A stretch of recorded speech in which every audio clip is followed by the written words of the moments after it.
مركز محمد حسن الوزاني للديمقراطية والتنمية البشرية. De l'histoire du mouvement national, mais aussi du Maroc et du reste du monde. Je suis un mondialiste.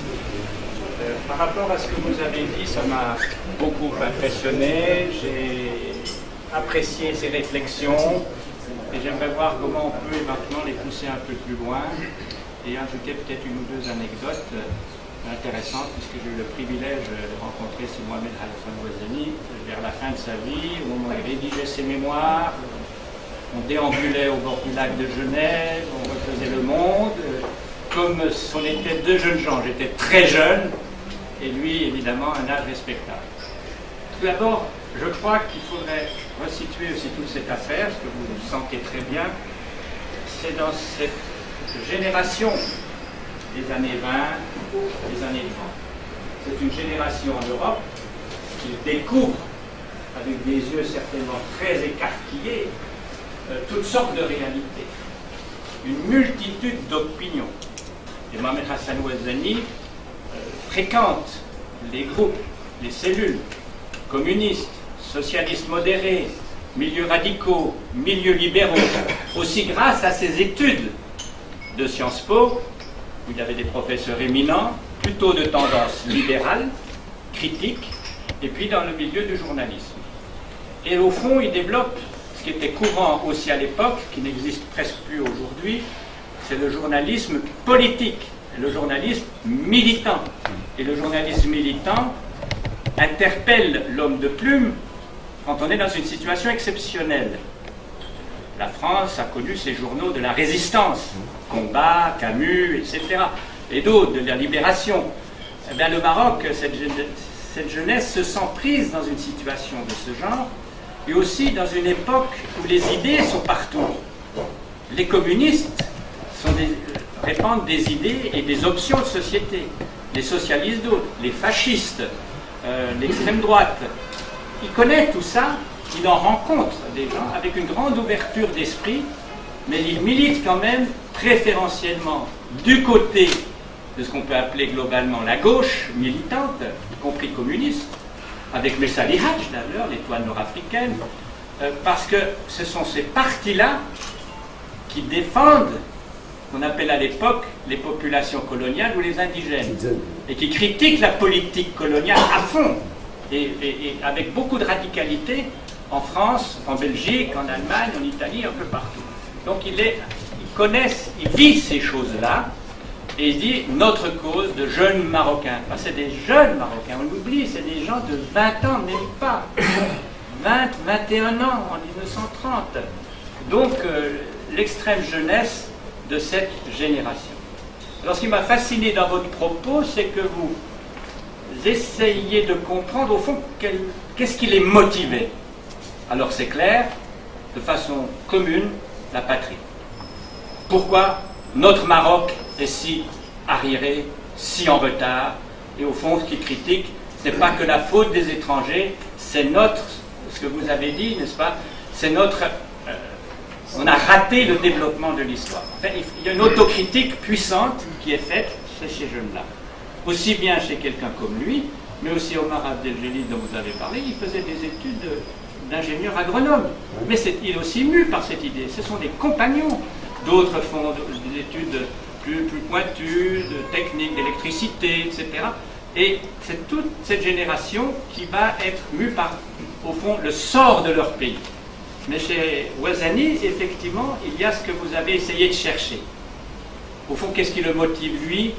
Qu'est-ce qui est au sommet? Au fond, c'est ce qu'on pourrait appeler, peut-être le mot que vous cherchez, c'est une idée du Maroc. Il a une idée du Maroc. Mais qu'est-ce que c'est une idée du Maroc? Vous connaissez un grand personnage qui avait une certaine idée de la France, que beaucoup moquent. Mais qu'est-ce que c'est que cette idée de la France, la grandeur de la France? C'était De Gaulle. On le sait, mais il était prêt, De Gaulle, à tout sacrifier pour son idée de la France. Je quitte le pouvoir, je me bats, je fais des ennemis, parce que j'ai mon idée de ce que devrait être la France. Et je pense que c'est de ce côté-là qu'il faudrait voir, au fond, quelle était son idée du Maroc, elle est superposée à tout le reste. L'institution, l'histoire, qui lui dicte qu'il doit avoir une certaine idée du Maroc. Et ce que vous avez dit, effectivement, pour lui, malgré toutes les critiques de ce que j'entendais vers la fin de sa vie, il nous faut une monarchie, c'est notre tradition. On s'exprimait avec des étrangers, avec des discussions sur le Maroc. Il défendait toujours cette idée, mais non pas le régime, surtout pas le régime, il le critiquait, mais l'institution transcendante, qui vient de l'histoire, comme on dit, d'un génie. Ça fait partie de notre génie, ou de nos gènes, comme on dit maintenant, puisqu'on est plutôt dans la biologie. Donc il y avait cette idée de gène, au fond, due à notre héritage, qu'il faut assumer, et pour assurer la cohésion de l'espace marocain, l'institution monarchique, qu'il fallait rénover. Il a écrit, il avait des pensées vraiment radicales en disant plus jamais le retour au vieux Marzène. Il condamnait pas le Marzène en tant que tel, mais le vieux Marzène. Si l'indépendance est le retour au vieux Marzène, non. Parce qu'on va retourner dans nos erreurs qui nous ont été fatales. Alors on rejoint ainsi un peu votre préoccupation, c'est-à-dire c'était la dignité du Marocain, et ça implique tout. La liberté économique, la liberté d'éducation, d'aller le plus loin possible. Et c'était ça, cette obsession modernisatrice qu'il avait, et souvent il citait constamment, mais il n'est pas le seul, hein. Toute une génération de militants nationalistes, d'autres pays aussi, s'est dit, le Japon a réussi. Déjà avant la guerre de 14, il avait réussi contre la Russie, gagner une guerre. Ça avait ébranlé toute l'Asie, y compris en Inde, ça a suscité le mouvement national en Inde, parce que, effectivement, une nation asiatique n'est pas peut, en imitant et en reprenant les éléments de force de la puissance qui veut vous manger, on peut la contrer. Et c'était un peu sa stratégie, moderniser ce que vous aviez dit. Pas l'indépendance pour retourner au vieux Marzène, l'indépendance avec des cadres compétents, des gens honnêtes, et son dernier texte avant sa mort, c'était ce qu'il nous faut, c'est des gens compétents au pouvoir. Compétents, ça veut dire quoi? C'est pas des gens qui racontent des histoires politiques, c'est des gens qui savent administrer, qui savent gérer, qui savent éduquer, qui savent soigner, qui savent innover au niveau technologique, etc. Et c'est pour ça que ces deux exposés m'ont énormément stimulé. Alors en plus, juste une anecdote peut-être, parce que vous avez cité le problème berbère. Ça, c'est ma passion quand j'ai écrit sur la nation arabe il y a 30 ans. Il n'y avait pas encore d'article vraiment qui présentait la nation arabe de Chekib Arsalan. C'est une revue qu'on avait dans notre bibliothèque à Genève.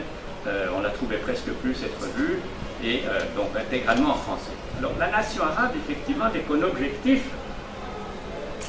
bien au-delà. Alors le cas du Maroc suscite pas mal d'articles à la suite du Daïr berbère dans la nation arabe. Et pourquoi dans la nation arabe?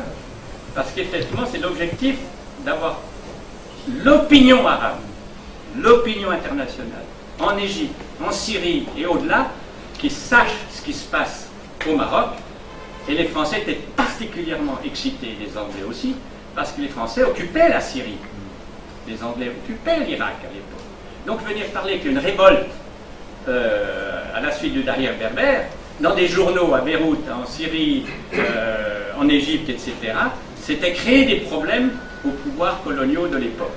Et c'était toute une stratégie menée par ces jeunes journalistes ou nationalistes, à travers Chekib Arsalan, qui visait ça. Il y avait un autre journal à Genève qui s'appelait La Tribune d'Orient, dirigé par un Égyptien, qui avait un peu la même optique aussi, qui était utilisée dans ce même but,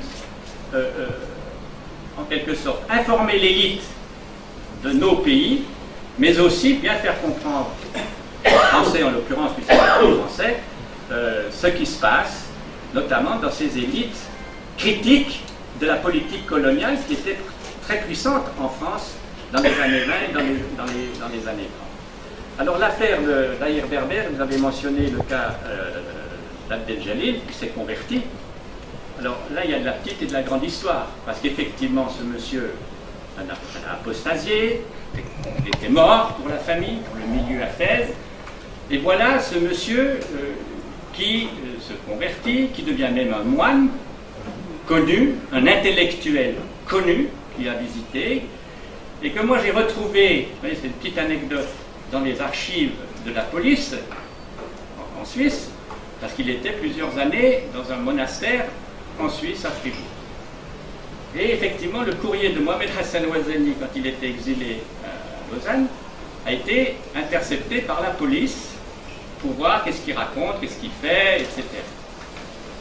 Et tenez-vous bien que dans l'administration, on n'avait pas d'arabisant digne de ce nom pour traduire des correspondances plus ou moins privées. Et qui est-ce qui les traduit? Moi. Le père Abdel-Jalil, comme on disait à l'époque. Quand j'ai vu ça, je me suis dit, mais c'est pas possible. Ça mériterait une réflexion. Comment ce monsieur devait réfléchir et penser, etc. Bon, c'était pas des lettres d'une grande importance, mais quand même, la famille, toutes sortes de choses. Et autre épisode, et qui montre combien le Maroc est intéressant, complexe et antidogmatique, malgré tout ce qu'on raconte. C'est quand Sa Majesté Hassan II a rencontré le pape Paul VI à Rome dans les années 60. Qui assiste à cette rencontre? Le père Abdel-Jalil, qui avait été promu expert et conseiller en matière islamique auprès du pape. Et il y a une photo où l'on voit Hassan II, le père Abdel-Jalil et Paul VI. Hassan II n'a pas sorti un kalachnikov pour dire ce monsieur est un apostat. Non. Et ça montre toute la qualité du Maroc par rapport à ce type d'attitude contraire à certaines positions dogmatiques, et c'est ça qui fait que ce pays est sympathique, mais il n'est pas assez connu à l'extérieur, malheureusement. Excusez-moi d'avoir été un peu long, mais je tenais à réagir à ces deux manières.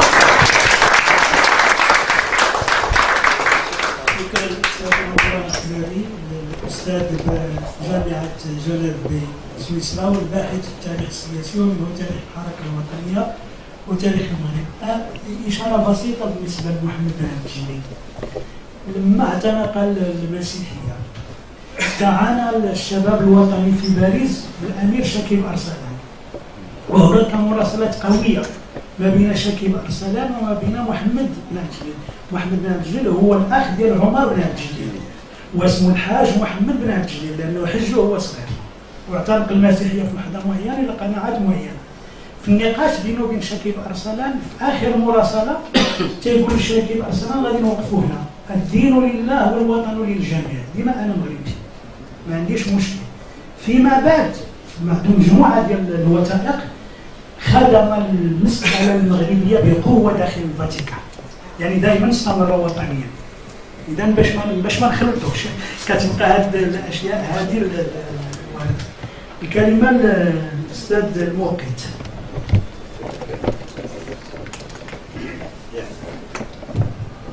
Bon, je vais être bref, mais je vais essayer quand même de rappeler nos conférenciers qui a été vraiment extraordinaire, que l'histoire du Maroc n'a pas débuté dans les années 30, c'était bien avant. Bien avant. Bien que c'est un peu d'après ce que j'ai compris, qu'il y avait un Maroc rétrograde, un Maroc qui était vraiment, qui n'était pas du tout comme on le souhaite aujourd'hui. Mais malheureusement, il y a des ouvrages, parce que jusqu'à présent, on a parlé surtout du rôle de la presse, et du rôle de Mohamed Hassan Ouazani en tant que journaliste, en tant qu'écrivain, etc. Mais on a oublié certains écrivains marocains qui ont vraiment le mérite d'avoir parlé des choses qui ne sont pas encore traitées à date d'aujourd'hui. Et là, je fais allusion à mon oncle, Allah yarhamou, le frère Mouqet de Marrakech, qui a quand même laissé la bagatelle de 130 ouvrages, dont près de 90 qui ont été publiés, édités. Et si vous lisez un de ces livres qui s'appelle Rihla al-Marrakouchia, où il parle justement de tous les problèmes dont Mohamed Hassan Ouazani a parlé les années 30 à 40, lui, il en a parlé dans les années 20. En parlant justement de la réforme. À l'époque, c'était vraiment la mode de parler de réforme. Il a parlé de la réforme de l'enseignement, la réforme de la justice, la réforme de l'État, etc., etc. Rien qu'en parlant de la réforme de l'État, il a posé 4 principes. Premier principe, isnad wilayat al-aslah, la compétence. Vous avez parlé tout à l'heure de la compétence. Et lui, il en avait parlé dans les années 20. C'est pas la peine de nommer quelqu'un d'un parti politique ou d'un voisin, c'est des Qasem Stade, non. C'était d'abord la compétence avant. ثانيا تحديد مدة الولايات, la limitation des mandats. À date d'aujourd'hui, on ne la pratique pas. Troisièmement, سياسة من أين لك هذا. Avant de le nommer, il fallait qu'il donne justement la situation de son patrimoine. Et pendant la durée de son mandat, tout ce qu'il va avoir par la suite, il faudrait qu'il donne des explications d'où il a eu ses biens, etc.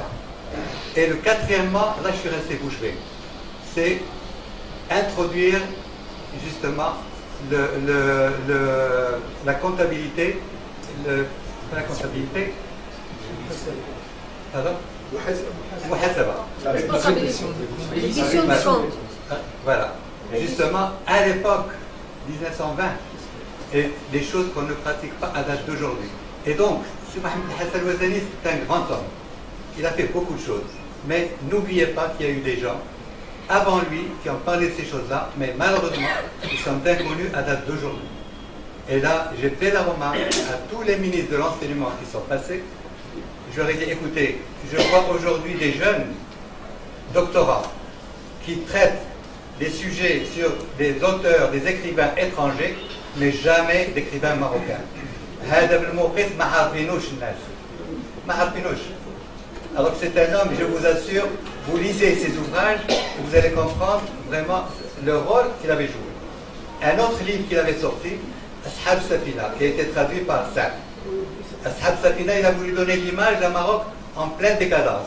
Et là aussi, c'est un ouvrage écrit dans les années 1925. Et justement, il a parlé d'une croisière à travers l'Atlantique. Et bien sûr, la croisière, le bateau, il heurte un iceberg, et c'était l'histoire du Titanic. Et ça, avec un eurosillon, ils sont arrivés à la conclusion qu'ils n'étaient même pas au courant du naufrage du Titanic. Donc, il a vraiment, tout ça, il avait imaginé. Et donc, je vous assure, essayez de voir un peu nos écrivains. Et il a sorti des ouvrages où il a parlé d'autres écrivains de sa génération, qui ont écrit beaucoup de choses intéressantes sur le Maroc. Et ça, ce serait dommage de laisser passer l'occasion.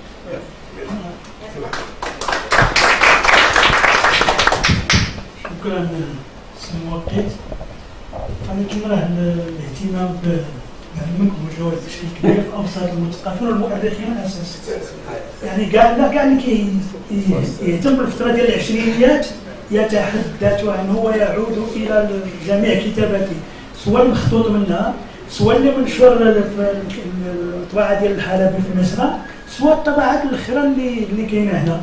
والكتاب مكتوب حتى الطبعات الاخرى راه غير كتحط في الكيوسك كتمشي. هو الكتاب اللي ما بقاش بزاف في الكيوسك، وهذا دليل على اهتمام الباحثين بالكتابات. يمكن تجي مرحله اخرى اللي تبرز فيها، لان الناس اللي كيكتبوا راه حتى تختمر الاشياء شويه. هاد كتبان دابا راه غير كيجمعوهم من بعد حتى تختمر. يعني هذا هو المساله. الكلمه رمز من رموز الصحافة كذلك في هذا البلد، الذين لهم تجربتهم والذين انخرطوا في الصحافة منذ صغر سنهم، منذ كانوا شبابا ومشرفين على شبيبات، وأصدروا جرائد باسم هذه الشبيبات، وتمرس حتى على المستوى الرسمي داخل الحكومات المغربية المتعاقبة في هذا المجال، وقضى أغلب عمره في الصحافة. هو الأستاذ صديق معني، فله الكلمة.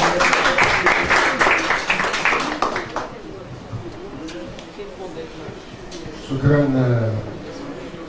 أستاذ دفري.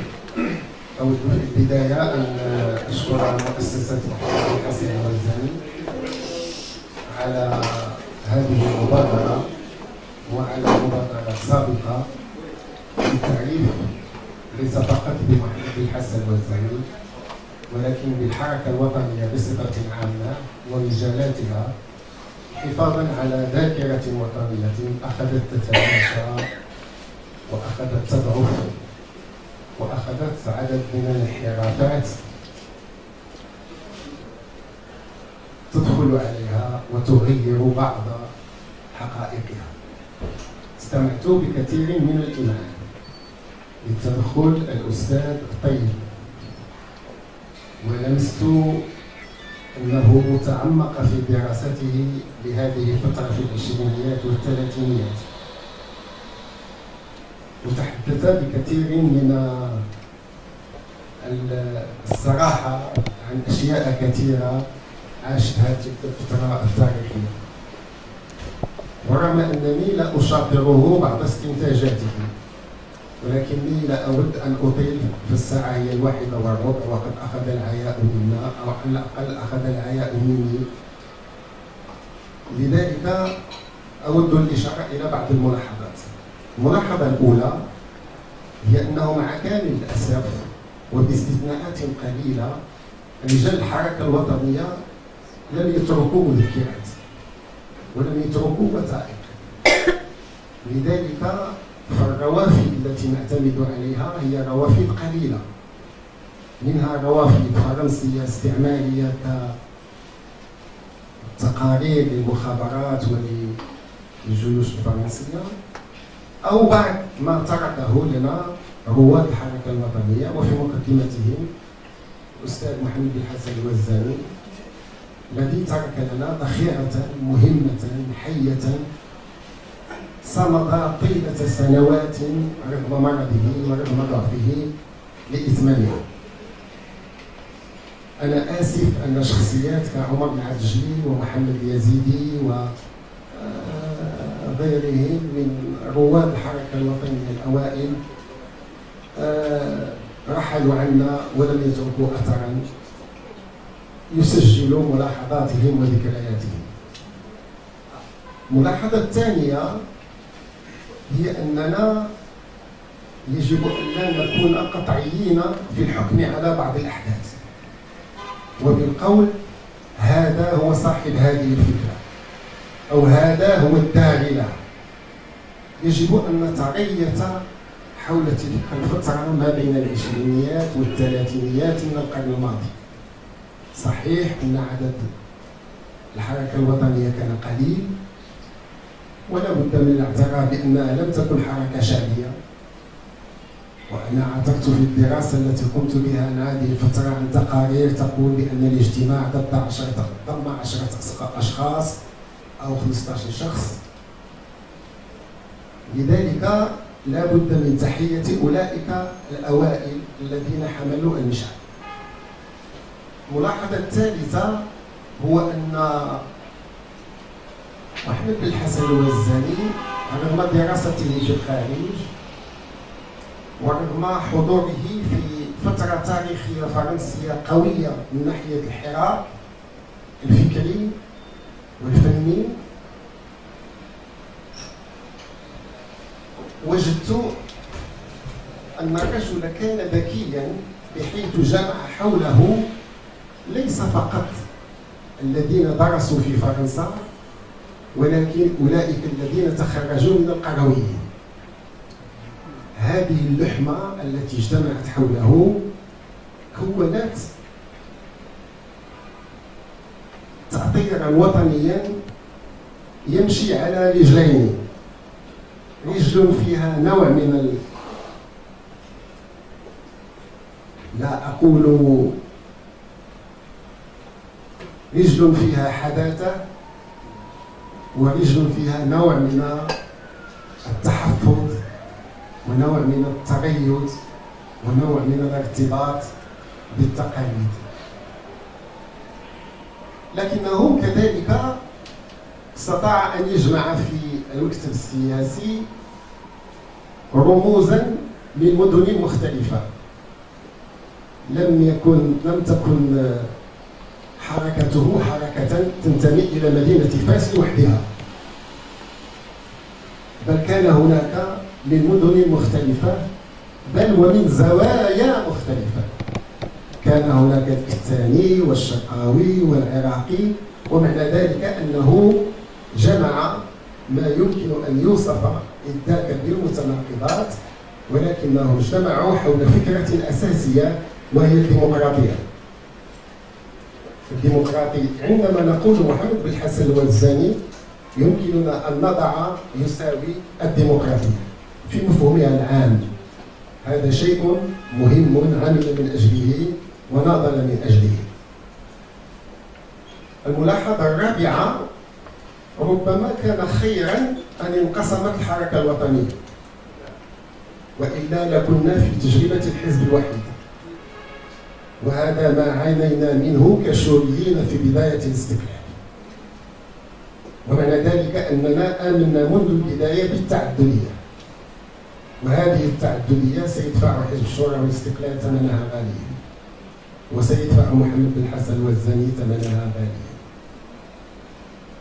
ومعنى ذلك بعبارة أخرى أن محمد بن حسن الوزاني ما دمتم قد تكلمتم عن الملكية لم يكن ضد الملكية كمؤسسة، ولكنه كان ضد ممارسات هذه المؤسسة، وكان يريد تنظيمها وتعطيرها. لذلك دعا إلى الملكية الدستورية قبل الاستقلال. وقد قيل لمحمد الخامس كما قيل للحسن الثاني: هؤلاء الشوريون جمهوريون، إياك وإياك. وقد كتب هذا وردد، ولا فائدة في أن أذكر مصادري فهي متعددة. وللإشارة فقد استقبل الحسن الثاني يوما محمد بن حسن الوزاني وثلاثة من أعضاء المكتب السياسي، وكانت الجلسة شيئا ما عاصفة. فقد أراد الحسن الثاني إقناع بالحسن الوزاني وأصدقائه بشيء، وكان محمد بن حسن الوزاني يردد الديمقراطية والدستور يا صاحب الجلالة. في نهاية الجلسة قال الحسن الثاني لمحمد بن حسن الوزاني: أستاذ الوزاني، كن على يقين بأنني سأجعل من الملكية المغربية أحسن جمهور. هذه المقولة لدي مصادر متعددة لتأكيدها. الملاحظة السادسة والأخيرة ولا أريد أن أطيل، وأن هذه الفترة لا زالت غامضة ولا زالت في حاجة إلى بحث. أنا أصدرت كتابا من 500 صفحة أتحدث عن هذه الفترة، ولكن ركزتها على الحركة الوطنية، وناقشت الظاهر البرنامج، وناقشت مطالب الشعب المغربي، وناقشت مطالب المستعجلة للشعب المغربي وغير ذلك. ولكني ساهمت بطريقة أو بأخرى في محاولة إخراج العديد من المطالب. المهم هو أننا أمام فترة تستدعي مزيدا من التدقيق والبحث. وأخيرا الأستاذ ابن زهير في الحقيقة استمعت إليه وأخرجت كتابي بسرعة وأخذت أذوبه بعدما تفضلت به من أفكار. والحقيقة أنك أشرت إلى البداية في دراسة أفكار محمد حسن الوزاني الاقتصادية، وأتمنى لك التوفيق والصبر ومزيد من البحث حتى تتحفنا بأفكار محمد بن حسن الوزاني الاقتصادية. هي موجودة ولكن ضائعة وسط مجموعة من المقالات والأفكار والكتب، وأتمنى لك التوفيق في ذلك. وأخيرا أود القول أنني انصت إلى العرضين الأولين باللغة الفرنسية، وكان بودي أن أناقشكما باللغة الفرنسية، وأظن أننا أخطأنا عندما لم نعلن اللغة الفرنسية لغة رسمية في المغرب، وهذا شيء موجود على الأرض في الوزارات وفي القطاعات الخاصة وفي كل مناحي المغرب. لذلك يجب أن نكون على علم بأنه سواء أعلناها لغة رسمية أو نعلنها فنحن مضطرين إلى الاستماع إلى أساتذة أجلاء يحدثوننا بلغة فرنسية جميلة. فشكرا لهم وشكرا لمؤسسة الحسن الوزاني.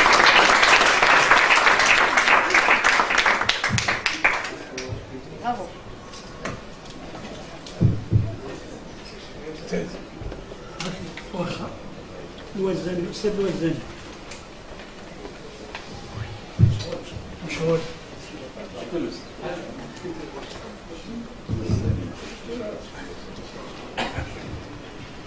إذا تدخل الأخير من بعد الأستاذ الوزاني. بسم الله الرحمن الرحيم. وأنت غدا والغدا راه كاين هنا. بسم الله الرحمن الرحيم.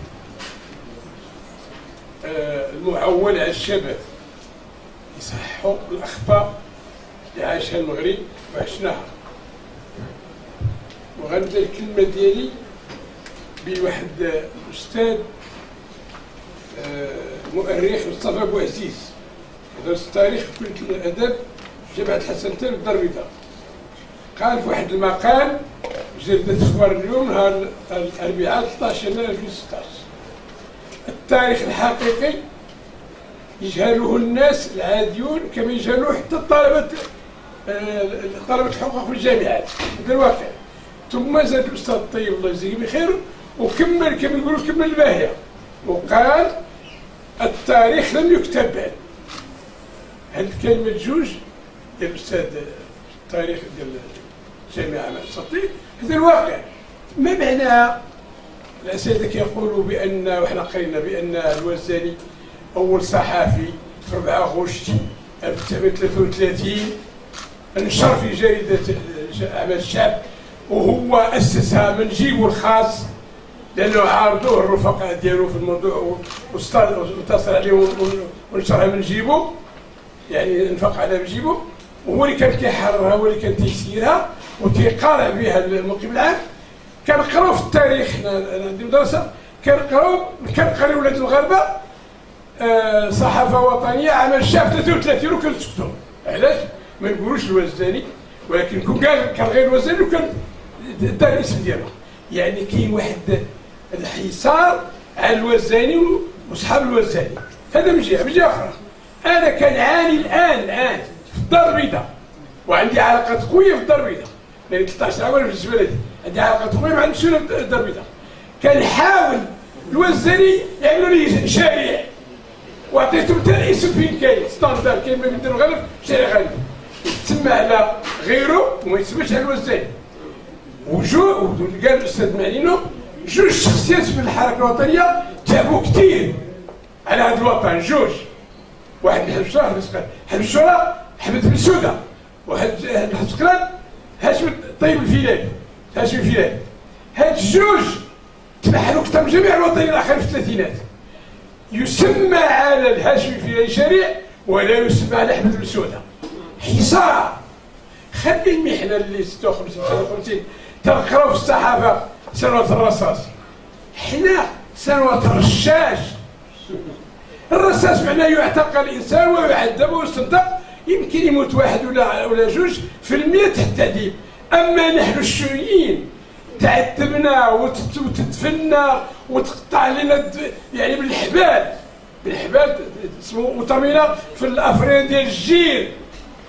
ورضي الله على الحسين بالرادة في المساء، هذيك المقالة اللي كيدير في جريدة المساء كلها راه عندي من النسخ، راه غنجي نحطنا النسخ هنا اللي هو وشاهد شاهد من اهلها. قال الواقع الذبيح في عجله بريشه في الكرسي في ساتياب، والموسيقى الاندلسيه كتخدم، والدكتور خطير تيحضر شي مره في باش يقول وين بدا الموسيقى، ويجيبوا واحد اللي نسميه يقول له خليهم يتونسوا بها. وابراهيم الوزاني الذي حكم عليه بالاعداميه من الحمايه في الثلاثينات لم يعدم واعدم في جنان بريشه، تقطع لي الضفران ديالو باللقاط. التاريخ انا كنطلب من الشباب ينشروا يقولوا الحقيقه، حنا ما كنشروا الحقيقه. كاين فلان وفلان وفلان خصنا قال كل شيء كاع كل واحد. هذا من جهه اخرى لما توفى الوزاني الله يرضي على محجوب حمدان، وكذلك عباس فاسي قالها في 98 بأن الوزاني هو الوطني الوحيد الذي لم يحضر أثناء توزيع الجوائز ديال الاستقلال وقوة الاستقلال. هو ما حضرش وما خدش حقه في الجائزة، وعرضت عليه على الضيعات وعرضت عليه فيرمات وعرضت عليه فيلات ورفض. هذا الوزاني خص الناس يعرفوه. سي تكتبوا قولوا عاد قولوا الحقيقة. هو راه مشى عند الله انت راكم تختصمون، ولكن نقولوا الحقيقة. السلام عليكم.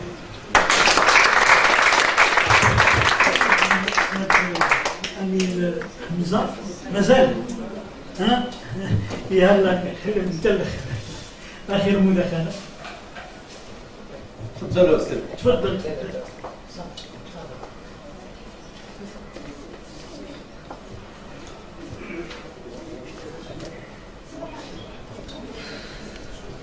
ما كاين حد صافي اذا يلا بضع كلمات هارينا نشوفوا بضع كلمات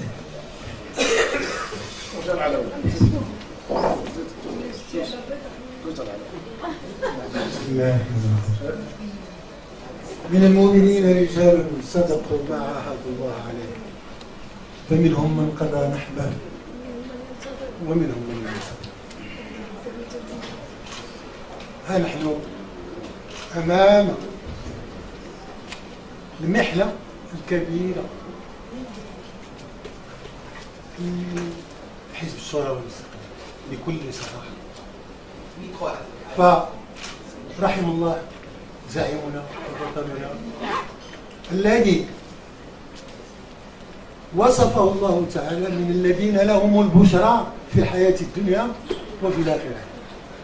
وأي بشرى أكثر من هذه البشرى التي تجمعنا اليوم، والكل يتكلم عن مزايا المرحوم وأخلاقه ونضاله.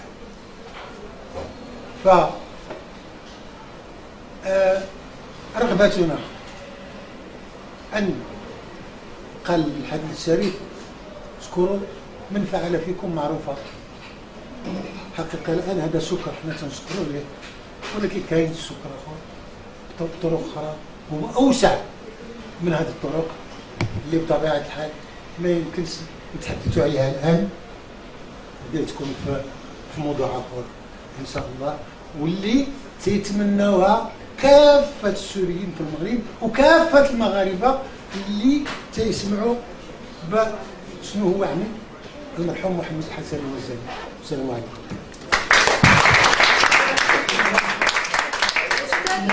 عنصر نسبي. وفي كان عنصر يلا لكن كان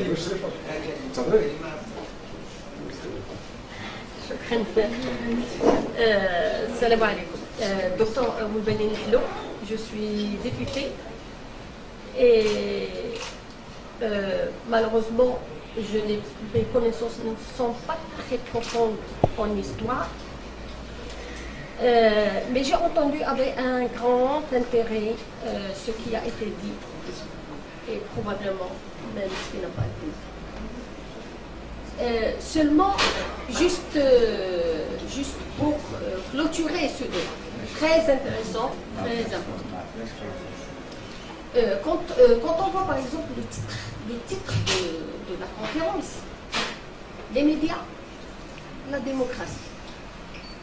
Nous savons maintenant, nous avons pris connaissance de ce qu'était la démocratie et l'importance des médias dans le temps avant l'indépendance. Mais nous savons tout aussi bien qu'actuellement, la démocratie n'est plus ce qu'elle était auparavant. Il y a eu d'énormes changements dans la démocratie elle-même.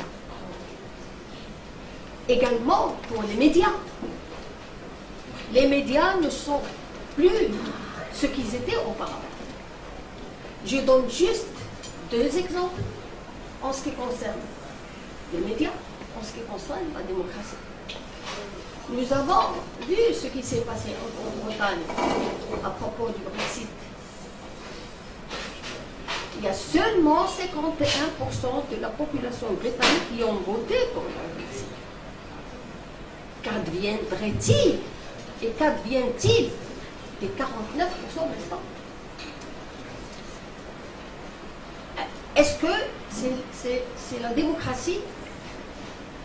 Disons que les critères de démocratie normale, c'est ça. Mais qu'est-ce qu'on peut dire de 49%? Est-ce qu'ils ne peuvent plus exercer leur démocratie? Et deuxième exemple que je donne pour les médias. Nous connaissons l'importance des médias. C'est le quatrième pouvoir. Mais qu'est-ce qu'on pourrait dire des facebookistes?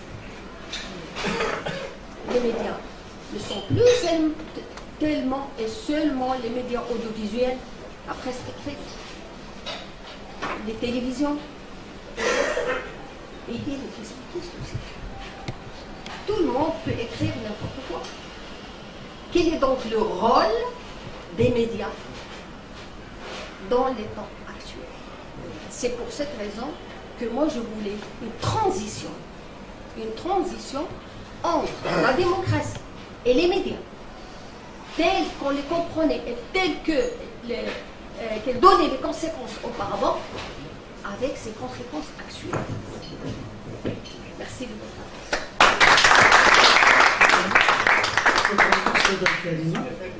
بالنسبة لنا المساء عندنا جوج ديال المداخلات في اللغة العربية. عندنا الأستاذ محمد البكري صحافة الحركة الوطنية للإشهار والتطور، وعندنا عبد الرحيم التوراني العرض ديالو صحافة في مهد الانترنت. ثم عندنا التقرير النهائي غادي يقدمه الأستاذ أنطوان فلوح. أما الآن بعد نهاية هذه الجلسة كاينه وجبه غداء خفيفه باش الاخوان ما يضيعوش الوقت وما يسمعوا. غادي نختم بالردود ديال الاخوان الاستاذ الطيب والاستاذ عبد الوهاب اذا عندهم شي ردود، ولكن قصيرة جدا وبلغة من تحدث برده.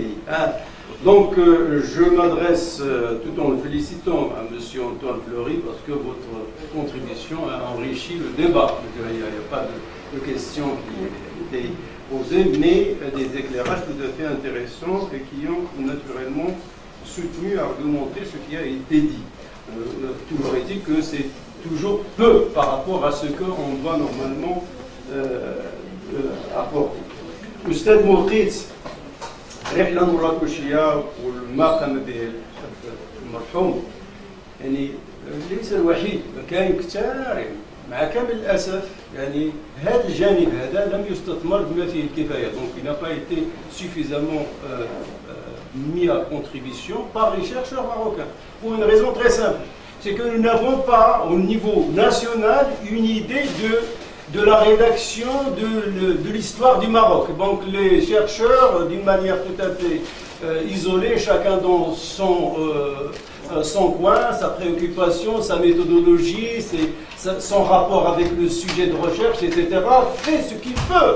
Mais on a besoin d'un projet qui grouperait l'ensemble des compétences nationales pour enfin écrire l'histoire du Maroc qui reste absolument encore aujourd'hui, mais je ne dis pas qu'il n'est pas écrite, mais en tout cas qui reste à écrire. Donc ça veut dire ce que ça veut dire. Par la même occasion, je ne laisse pas justement Monsieur Fleury, je suis tout à fait d'accord avec vous d'adopter cette notion, une certaine idée du Maroc que le feu Mohamed Hassan Ouazzani avait comme projet pour cette société. Oustad Sabri, الرياضة أنا صراحة je me suis posé la question على هذه المسألة الرياضة، يعني مادام بأن كانت الحركة الكشفية حركة المسرحية وكذا، ولكن لا نجد بما فيه الكفاية عند المؤرخين والباحثين في التاريخ دور الرياضة في الحركة الوطنية. كان بالإمكان، والأستاذ معروف قبل قليل قال إشارة موجودة، لكن لم تستثمر على الأقل على المستوى بحال كيف ما كتبنا مثلا الحركة الكشفية وكذا وكذا. إذا هذا مزيان، لكن تربطيها بالواقع الحالي، وانا اعتقد بانه هي با كومون دي اور سوجي. لا مزيان، كاين ارتباط من خلال التجربه ديالك مزيان، انما بدون شك حسب المنظمين يعني يمكن ان شاء الله يعني تخصيص ربما شي يوم دراسي او حلقات يعني حول الرياضه وهذا الجانب اللي هو اساسي، لانه العقل السليم في الجسم السليم، هذه منذ عهود. الأستاذ معلم، أنا أتمم قبل كل شيء أمام الحاضرين يعني ما تقوم به كمدة تقريبا سنوات ليست بالكثيرة، ولكن السنوات الأخيرة في العمل ديال النشر وحاج حمد معلم وترك مذكرات. الحمد لله أنت يعني أغنيتها أولا، عرفت بها أكثر، ثم أكثر من ذلك حسب التجربة ديالك الشخصية أنت الآن يعني في مسار الإنتاج، هذا نحن نثمنه ونسجله، وفي نفس الوقت نعطوه رافد من روافد الذاكرة الوطنية ككل، وبدون شك أنه سيفيد الأجيال الصاعدة إن شاء الله. القضيه اللغويه فرنسا حنا ما عندناش عقده ديال اللغه ديال الاجنبي. نتحدث باللغه الفرنسيه كما تجد مغاربه الان يتحدثون بطلاقه الاسبانيه الالمانيه الانجليزيه. اذا احنا غير يعني قدمنا باللغه الفرنسيه لاعاده يعني ذاكره الحاضرين الى ان المرحوم حسن الوزاني كان بالنسبه ليه يعني نوع من التحدي اللي قدمها باللغه الفرنسيه. كتب لاكسيون دو بوبل باللغه الفرنسيه علما انه لو جيرون نو بوفي با ايتر ماروكان لان لارتيكل 8 ديال الظاهر ديال 27 ابريل 1914 حول الصحافه وانشطه الصحافه كان يمنع منعا كليا على المغاربه باش يكونوا شغل. فشاف واحد الفرنسي سميتو جورج إيرتس اللي كان قريب الى حد ما يتعاطى وشويه يتعاطف مع المد الحركه الوطنيه، هو اللي داروا على رئيس فيما يتعلق يعني التدبير ديال لاكسيون. ولكن في نفس الوقت هذه اللغه هذه الان حاليا نربطوا يعني الماضي بالحاضر. الان في المغرب ما عندناش ازمه تواصليه بين المغاربه، ولكن عندنا ازمه تدبير اللغوي في المغرب. نساش دابا بان عندنا اللغه الرسميه. كان بالامكان يجي شي واحد مغربي هنا ويهضر معاك بالتسوسيه دا بالريفيه كذا وما عندك ما تقول ليه، لان زعما تقول عربيه انت متشدد كذا. حنا ما عندناش هذا المشكل الحمد لله، مغاربه كامل تتواصلوا، ولكن عندنا مشكل في لا جيستيون لينغويستيك عندنا بروبليم. و effectivement يعني d'une manière tout à fait objective en fait le français la langue le secteur privé, la langue de l'administration publique, la langue même le bulletin يعني اوفيسيال راه عدد من النصوص القانونيه مكتوبه اصلا بالفرنسيه عاد ترجمات، والبعض منها كاع ما ترجمش كامل بالفرنسيه. اذا هذا مشكل خصنا كيفاش يعني هذا ولا اذا الاستاذ حمزه التاريخ لم يكتب، انا متفق معك اعيدها وشدد على ذلك. التاريخ المغربي لم يكتب، وخاصه من الان فصاعدا ما نكونوش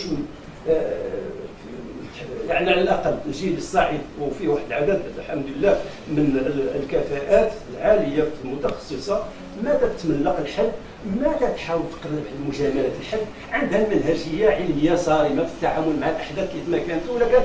ولكن هذا الشيء خصنا نوصلوا للوثائق وخصنا نوصلوا للشهادات ونعرفوا كيفاش التقاطعات اللي يمكن باش نوصلوا الحقيقه للاجيال. والتاريخ لا يرحم احد. شتي دابا خاص تكتب على واحد العدد ديال المسائل وما خصها ان شاء الله ستطفو على السطح.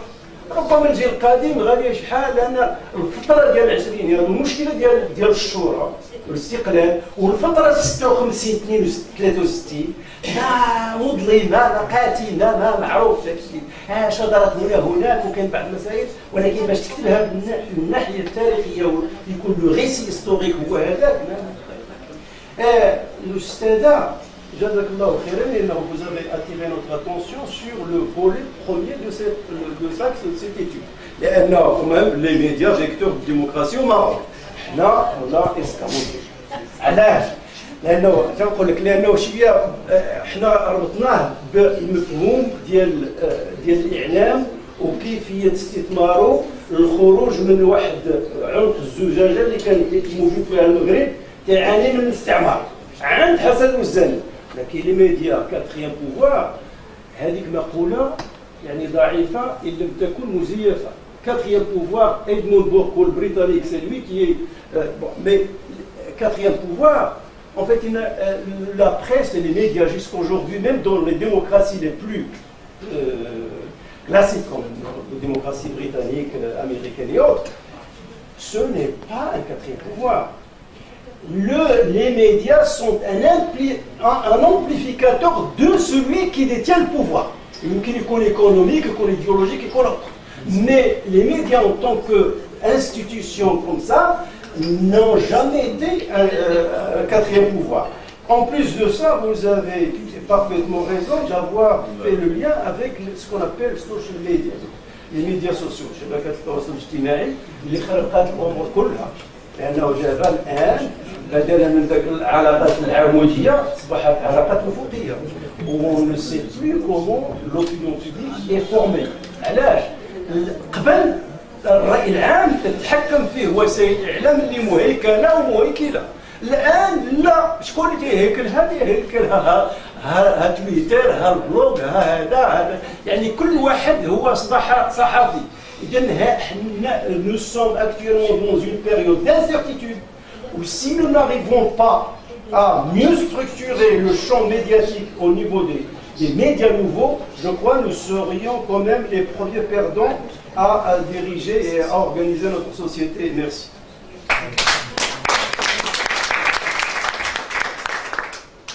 Malheureusement, je vais continuer en français, je n'ai pas le choix. Je m'excuse au niveau de cet auditoire parce que je n'ai pas parlé de la deuxième phase, mais c'était voulu. Pourquoi? Parce que comme je vous ai dit au départ, j'étais piégé par le titre que j'ai choisi pour mon exposé. Le combat de M. Hassan Ouazzani contre l'état de sous-développement marocain à travers la presse. Or, la phase de l'indépendance, il ne m'était pas permis de parler de combat. C'est une nouvelle phase. Et c'est pour ça que je l'ai occulté dans mon exposé. Je remercie M. Moufat.